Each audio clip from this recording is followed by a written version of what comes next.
Good morning and g'day mate, welcome back to Dyson Sphere with me, Jetty, and of course we have the wonderful Mr. Icarus with us today, and today we're talking about blueprints. To be more exact, we're talking about how to download blueprints, how to share blueprints, and of course how to install blueprints along with my particular smelting setup. So with that out of the way, a couple of things I do need to note. Down in the description and down in the actual timeline of the video, you will find chapters, so if you want to jump forward, jump back, you can, or you missed something, you want to recover a topic, same story, you can do that at the same time.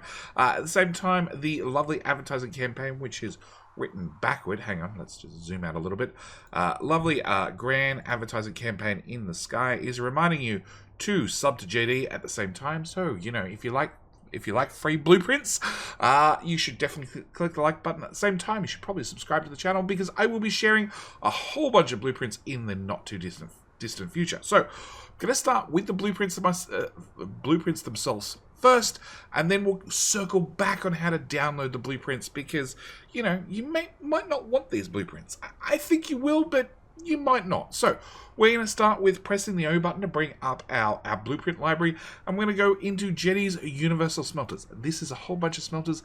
They're universally good for just about everything, but they are all basic smelters. I've intentionally stuck to the basic smelters rather than the plain filter smelters, because the plain filter smelters, I was honestly waiting for blueprints to release, and they smelt twice as fast, but they cost 4 times the amount of power. As this is my smelting planet, and it already uses 7 gigawatts worth of power when fully running, and I've only covered half of it in smelters, I'd hate to see what it's going to cost power-wise when it's fully covered. Anyway, with that out of the way, I'm going to start with a blank smelter.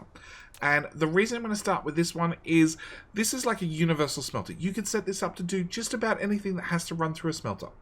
Okay? As you notice, I have a smelter set up for everything except steel, because, well, steel I found out by pressing all the wrong buttons. Steel, if we look at steel itself, it is only used in making buildings and making components.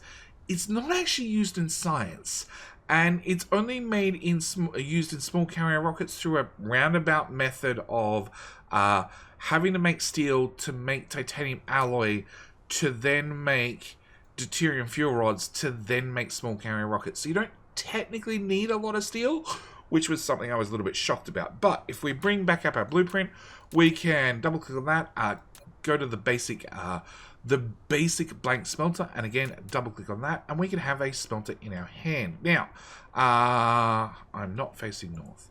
Can we have the camera face north, please? It's just going to simplify our life. All right. So, first thing we need to do is we need to line this smelter up. Now, these smelters are very, very special, and they've been designed to go a certain way around the planet. So, first thing we need to do is we need to get them to line up blue. And the area of the map they go on is not at the top. We come down, we come down, and we come down, and we have this reasonably large building area before we come to this large, super large building area around the equator. We go in for this little bit, and the next thing you might notice is the power poles on the far left. The power poles with the far left, I'm trying to line up with this meridian. So, that is so annoying. I need to move the mouse and show things with the mouse whilst holding a blueprint. Okay, B line. Alright. These meridian lines, these dark lines that go all the way from the top of the planet to the bottom of the planet, there's one there, there's another one over here. You can see it continues through all the sections of the planet. That's where the power poles actually line up. They sit on here. At least the left-hand side power poles do. If we open that back up again, and you'll notice I'm trying to line that up with there, and I'm going to click OK. Once we click OK, blueprint's going to go down. Now, because I have a lot of research, the bot's going to get this done in a fair hurry. Now, my blueprints, I've really gone to maximize the amount of space that minimize the amount of space they take up, and make sure I maximize everything I can out of that available space. So, in the case of these smelters, as you can see, I've used power poles, obviously. I've used wind turbines rather than power poles throughout the build because they distribute the power, and at the same time, they produce a little bit of power. In the case of this particular planet, I happen to choose one that has horrible wind power, only 40%. But getting 120 kilowatts for nothing, compared to putting a power pole in its place, is a free 120 kilowatts. As I said, this planet does chew up to 7 gigawatts when all the smelters are running, so something to keep in mind. On top of that, I've filled in the blank space between the smelters with solar panels, because why not? Why not? Simple as that. The intensity on this planet is 100%, I think, so I get pretty good solar power, but as long as it's not zero, who cares? Free power is free power. So this is my blank smelter setup. Now, blank smelter, it's set up with a couple of things. First off, maximum charge rate. I want to be able to charge the ships as fast as possible, because if the smelters are running slow, then every production line that relies on the smelters is also running slow. So I want to have the ships charged up as fast as possible. It's not going to consume more energy, it's just going to recharge. Think of it like fast charging your phone compared to slow charging your phone. You use the same amount of power, just one of them happens in like 40 minutes, the other one happens in like 6 hours. So the only thing you need to do with all these particular blueprints is you're going to have to put ships in them, because I can't blueprint in ships. That is not a feature. It is going to request in space warpers. It's going to request them in locally. So on my particular planet, I have a tower, normally either at the North or the South Pole, which is, in actually my case, it's at the South Pole. We'll go click on that. Yeah, there's a lot of sun to keep things running. I have warpers being brought in remote demand and then locally supplied. So a drone will leave this tower here and fly over to my brand new tower and bring over some warpers, so this tower has warp capability. Then if I want to smelt something, this particular case, it's a blank smelter, so, you know, I need to actually go through and set all the recipes. We're going to use steel for this example, just because why not? I then need to have to set all the filters around the outside and set you to local demand. I'll set to remote demand as well. Probably wouldn't have to do that for steel. Come over here, set a recipe. And what we're going to do is we're going to hold down shift, click on that. At the same time, I'm going to press the button. It tells us over here, remove sorter previews. So I'm going to remove the sorters. And we're just going to drag down, up, down, up, and down, up, down, and up, and all the smelters are now set with recipes, and as you can see, we're starting to pump out steel. We are pumping out steel at a decent rate. You know, this is going to bring in, what's that, 30, 60, 90, 120 items per second, and we'll pump out potentially 120 items per second. All depends what you're smelting. In the case of steel, it takes 3 seconds. So it's going to be like 40 per second. It's still a good return on our ratio, but that is our smelter. Now, there are a couple of things I've hidden from you guys. I actually turned off this interface because you can see there's no power down the right-hand side. There's no power on the right-hand side of the smelter, and I actually have a budding smelter over here that also has no power down the right-hand side. And that is because this blank area in the middle is designed to fit into the smelter. And it means, just to make things a little bit easier and make things easier to blueprint, you can either take your power poles and just follow a dead straight line across to here, drop down a power pole, another one there, drop a power pole, another one there, drop a power pole, or you can go back into blueprints and let's do an iron smelter. Like, you can never have enough iron, and we're just going to scroll around and we're going to drop that right there. And the robot's going to fly out, get this built pretty quickly. This is already set up with the requests because it's an iron smelter. I know what it's going to smelt. It's going to smelt iron. It's going to bring in iron ore both locally and remotely. Bring out iron plate. We just need to add ships in there and ships in there. Everything is preset. All the furnaces are preset. Ore is going to start rolling in. And same story, I have filled in solar panels and wind turbines wherever possible.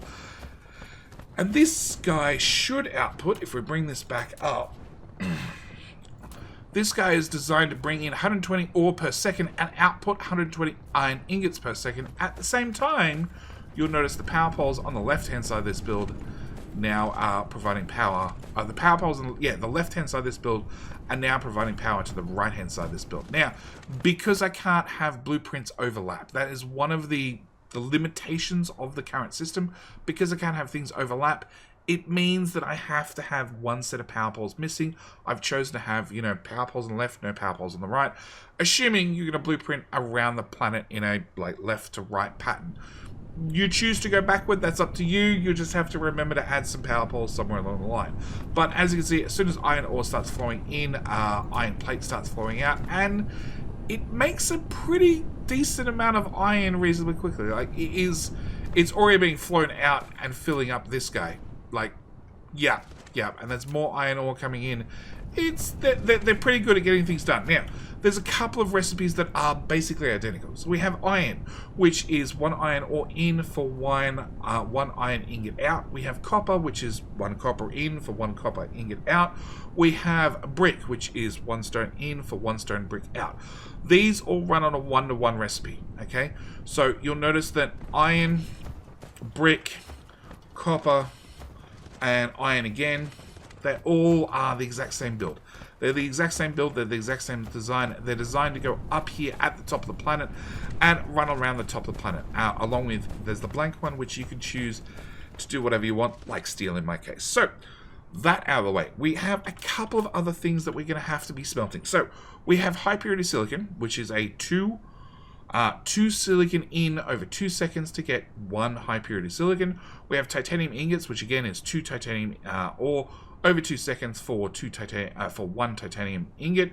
We have glass, which is 2 stone, 2 seconds, 1 bit of glass. And we, of course, have energetic graphite, which again is 2 coal, 2 seconds, 1 graphite. So again, if I just do a quick jaunt, we're going to do a quick jaunt across the smelters.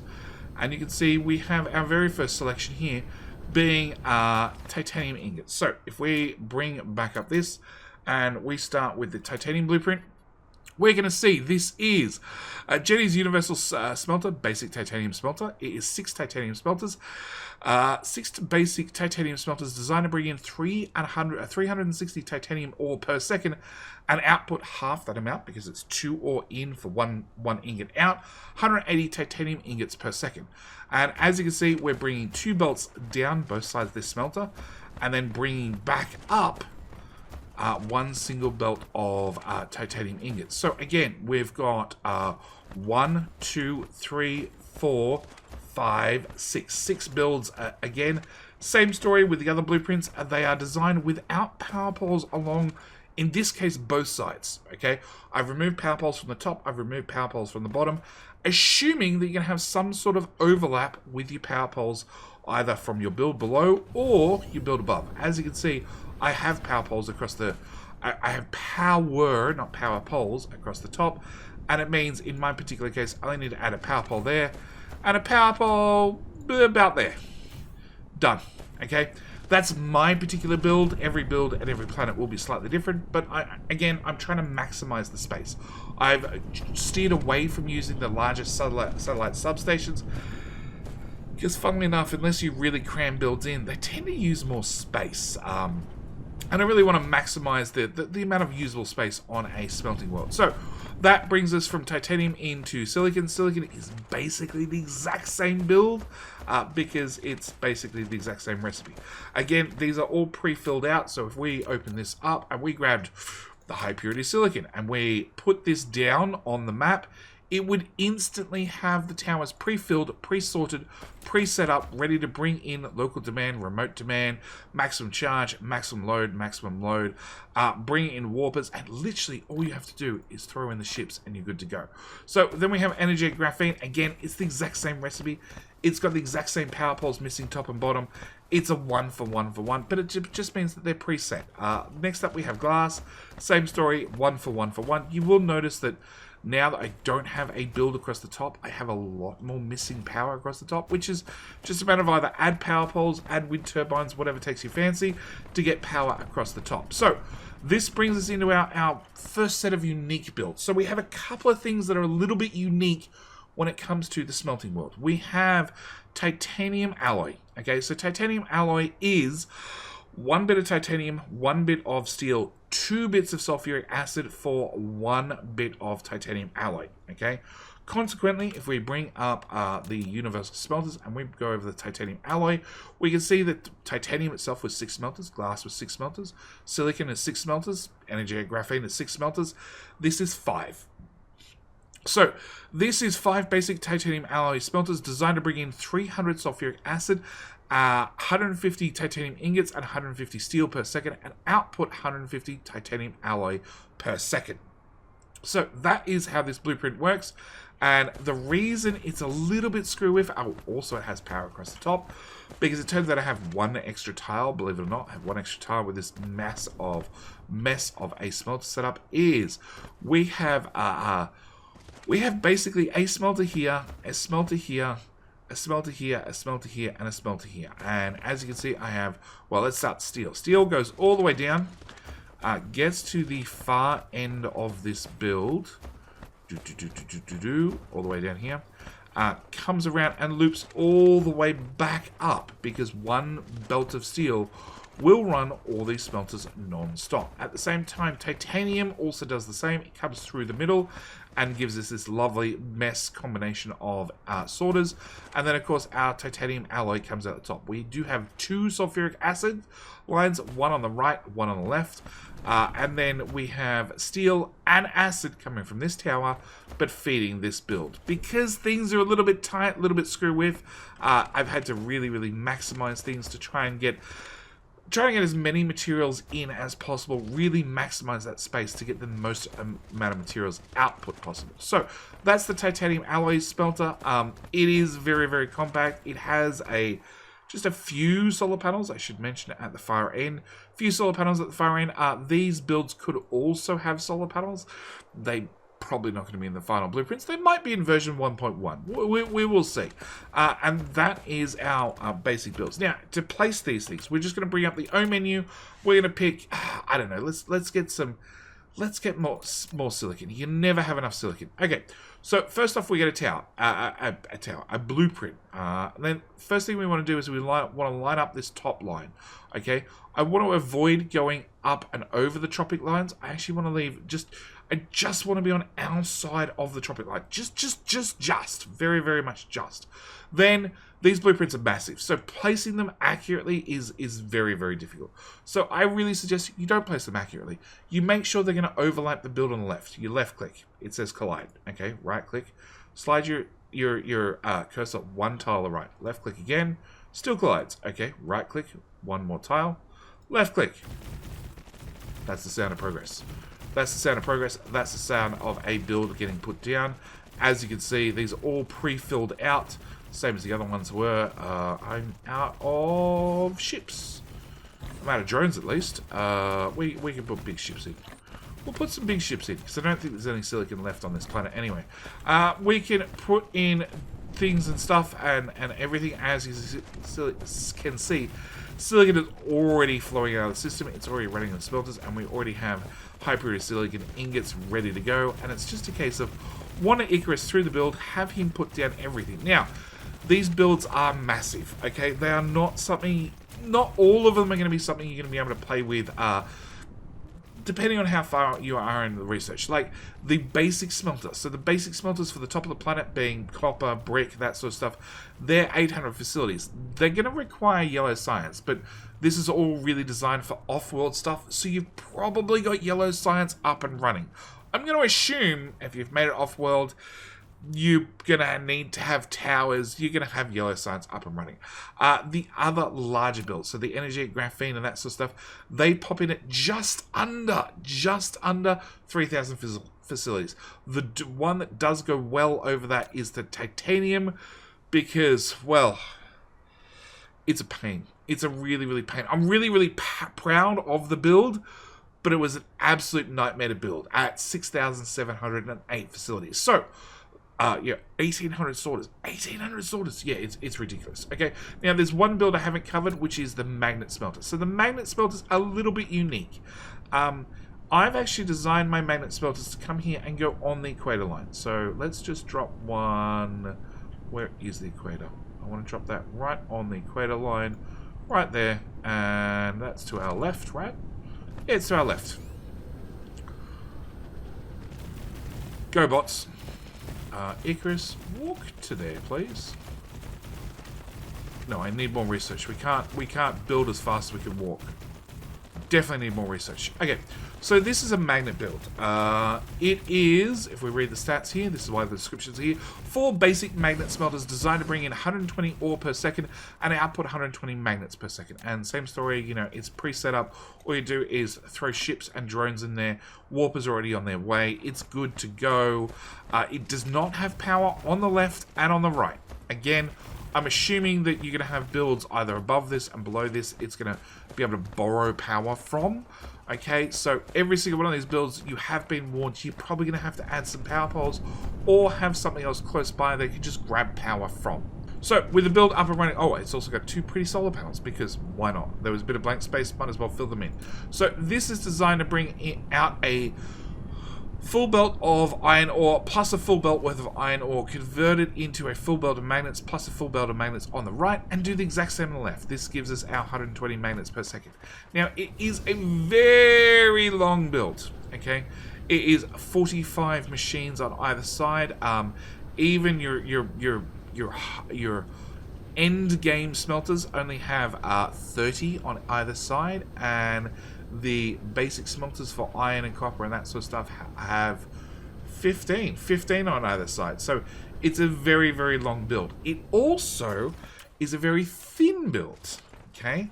And the advantage of it being thin is it means you can actually come up and you can squeeze this bad boy in to... Is it that segment? Or is it that segment? No, it's this segment.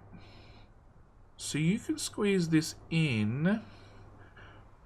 It's a grouping of 5. So I think that's about right.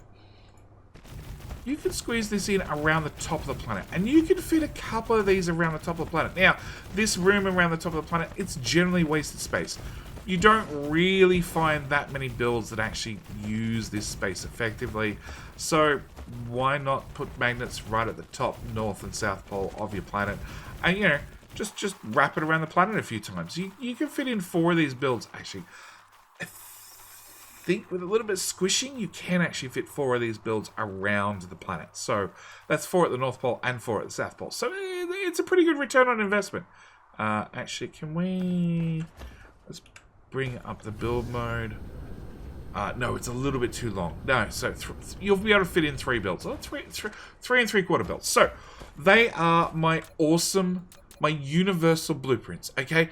Now, as I said, there will be a follow-up video where I do cover the technology, the plane smelters, okay? I will be covering that in a future video. That's really, really end game, because, as I said before, they do require rare resources, plus they require some really end game materials, and they might smelt twice as fast, but they also require 4 times the amount of power. So that's something else you need to keep in mind. Now, as for actually grabbing the blueprints themselves, first thing you need to do, press the O button. Press the O button, click Show and Explorer. If you click Show and Explorer, you're going to get your Dyson Sphere Blueprints folder, okay? That's going to pop up somewhere on your computer. Next thing you need to do, you need to come over, you need to join our Discord, okay? There is a link on your screen right at the moment. There's also down in the description, there is a link, plus an alternate backup link, but the basic link is discord.gg/JettyPlays. After you get over to Discord, you'll find there is a lovely channel called Blueprints and Save Files. It's right at the top of the channel. On your left-hand side, very, very easy to see. Once you jump there, you'll be able to get a link to my Google Drive. Now, I know there's a lot of steps to jump through, but the reason I have to do it this way is, believe it or not, Google doesn't like you sharing random file or random URLs to Google Drives in the description of a YouTube video. I think maybe a scammer might have done something similar like this once or twice. So I have to do this through a roundabout way. It also means that if I update the blueprints, I just have to update my Discord, and then you don't have to try and find all videos where I've linked to them. So once you get over there, you're going to find Jetty's Universal Smelters, okay? You can click on this magic folder and then go boop and say download, which is Google Drive's going to quickly zip this up, give you a nice zip you can download.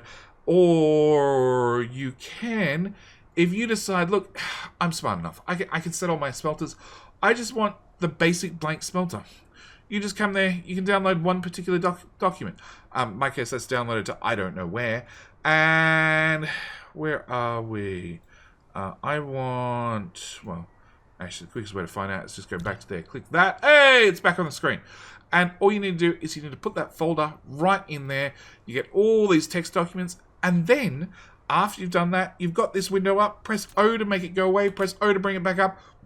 It'll automatically refresh. All your blueprints will be right there, or all my blueprints will be right there and available for you to double click on, read, double check the descriptions, go and build, paste, play with, design, make something grand of your Dyson spheres. But with all that said, this is where I'm going to call it for this video. So if you found this video helpful, do me a favor. Can you please click the like button? At the same time, if you have any friends that are out there playing Dyson Sphere and you've seen them manually place down smelter after smelter after smelter, do me a favor. Two things. Tell them the blueprints are finally here. At the same time, show them this video along with the previous video I did explaining how the blueprint system worked. Again, I'll probably link that up the top right hand corner as well, because blueprints just make this so much easier. Like, each one of these smelter blocks took me a good 10 minutes plus, probably actually closer to half hour, to get them all lined in and perfectly first time, every time. Yeah, they probably took me about half hour each individual set of 3 towers and all the smelters and everything attached to them. Now, as you can see, we've built half a dozen of them in this video, and it's literally a case of paste, walk Icarus through the whole lot, make sure your inventory is full of junk that he can place down, and boom, we're done. So with all that said, this is what I'm going to call it. Thank you guys so much for watching. Do hope you've enjoyed, and I'll see you guys in the very next video. Thanks for watching. Bye.